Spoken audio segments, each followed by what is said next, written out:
Malheureusement, dans l'œuvre de Dieu, dans le monde entier, vous pouvez trouver des personnes qui servent le Seigneur avec l'énergie, le raisonnement et les sentiments de la chair. Rencontrez-les, contrez-les, frustrez-les, et vous ferez face à quelque chose de mauvais. Vous le constaterez, vous aurez un conflit, une division, un schisme, une dispersion et un grand nombre d'abandons. Étant donné que des personnes avec les meilleures intentions, les motivations les plus pures viennent à servir le Seigneur avec leur propre intelligence, leur propre force et leurs propres sentiments. Voyez-vous quel ravage l'ennemi peut causer dans ce qui est appelé l'Église? Ils n'ont pas vu que Dieu a fermé la porte à l'ancienne création et que sa position est la suivante. Mon fils est le seul qui peut me satisfaire et me servir. Et si vous avez l'intention d'entrer à mon service, il devra être l'énergie, la vie, la sagesse de tout. Il doit être la réalité dominante, gouvernante en toutes choses. Il n'est pas question de vos impulsions, mais de ses exhortations pressantes et de ses directives par le Saint-Esprit.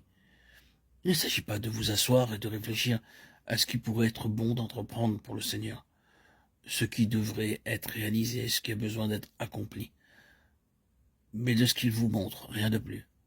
C'est Christ qui est la pensée de Dieu, uniquement Christ, et il est tout autre.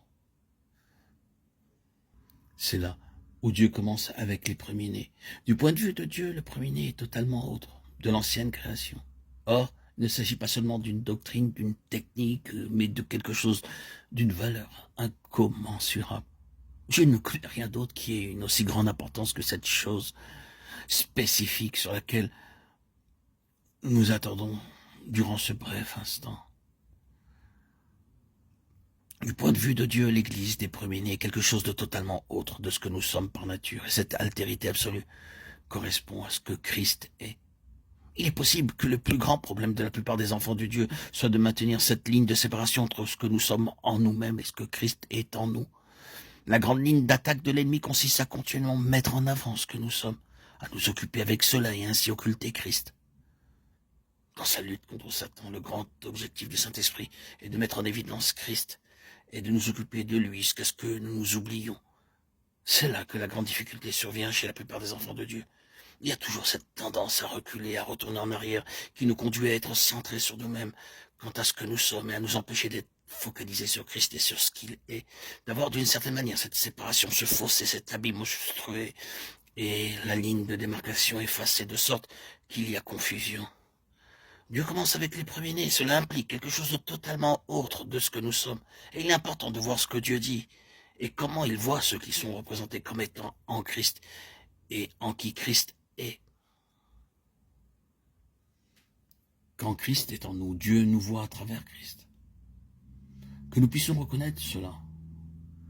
Quand Christ en nous, il y a l'incarnation de la pensée de Dieu, que Dieu peut parler de nous de la même manière. Ses actions à notre égard sont toutes en relation avec le Christ, qui par le Saint-Esprit est à présent en nous et en qui nous sommes.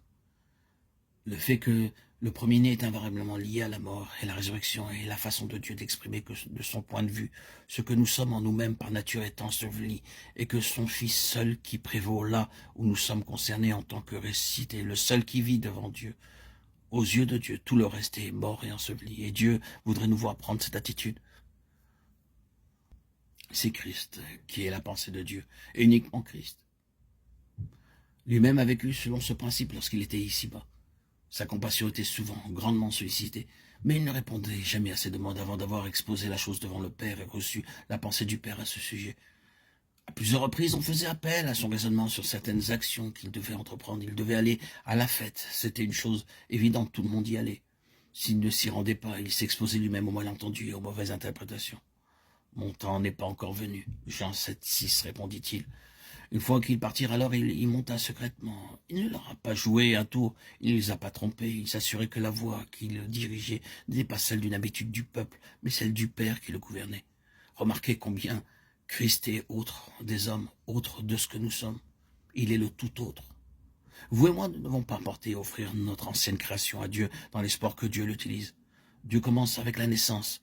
L'Église des premiers-nés est une chose toute nouvelle et qui est née d'une mort. Cette mort est la mort d'une ancienne création.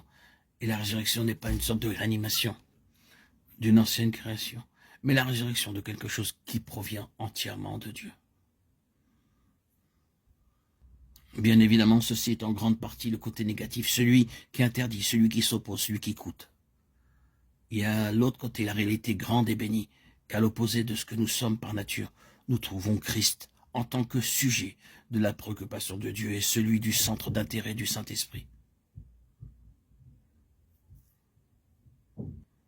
Le Saint-Esprit possède la vision de Dieu, celle que Christ est l'objet qui est toujours en vue. Dieu regarde au seul, en qui il n'y a pas le moindre motif de condamnation, et il dit, votre délivrance consiste à être occupé avec le fondement où nous ne trouvons aucune condamnation. Christ. Ici se trouve tout le secret de la vie du croyant. C'est le chemin de la délivrance. Notre plus grand besoin est d'être délivrés de nous-mêmes en Christ. Nous trouvons là toutes les intentions et tous les projets de Dieu à l'égard de son Fils. C'est Christ en vous, l'espérance de la gloire. Colossiens 1, 27, qui est le grand secret. Et il n'existe aucune autre espérance de gloire nulle part ailleurs.